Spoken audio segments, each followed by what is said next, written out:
L'entreprise Remac à Saguenay, qui se spécialise dans la confection de tours de télécommunications, endosse mal les tarifs douaniers de 50 sur l'aluminium. Le président directeur général avait des projets d'expansion vers les États-Unis, mais a dû mettre tout sur pause. Le marché aux États-Unis est énorme. On parle de 10 fois celui du Canada.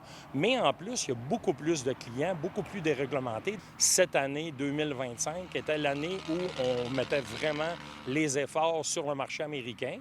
Par contre, avec l'avènement du nouveau président, c'est notre plan de croissance qui est complètement arrêté. Nous autres, on avait vraiment prévu monter notre croissance de façon exponentielle, ligne de production automatisée, etc.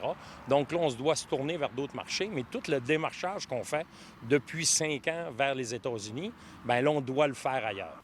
Les transformateurs au Québec, c'est que d'abord, ils payent le tarif finalement du Midwest et naturellement, ils sont impactés par l'augmentation finalement de ce tarif-là, donc ils sont impactés par l'augmentation des tarifs américains, premièrement.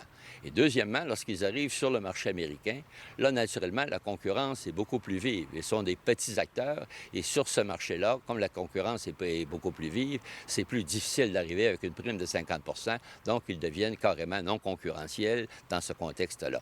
Alors, pour ces entreprises-là, c'est un impact majeur. Le marché américain étant désormais indisponible, les entreprises doivent se trouver maintenant d'autres opportunités ici au Canada. Alors, ce qui serait important, c'est que le gouvernement du Québec se donne une stratégie pour faire en sorte que l'aluminium soit plus utilisé dans l'industrie québécoise. Et là, il y a des opportunités. Et ça, bien sûr, c'est important de parler du pont de l'aluminium.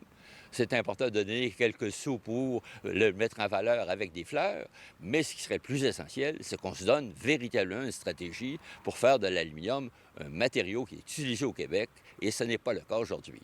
D'après Remac, c'est le gouvernement fédéral qui devrait agir et ainsi obtenir une entente. Bien, on veut du leadership, puis on ne veut pas non plus d'entente à rabais. Plutôt que d'avoir une entente à rabais, aussi bien pas avoir d'entente, de façon très claire.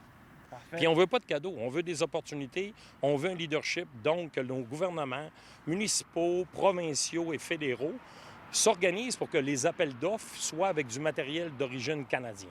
En attendant qu'une entente soit signée avec nos voisins du Sud, les transformateurs d'aluminium comme Remac doivent se mesurer à des transformateurs d'acier mieux implantés dans le marché canadien.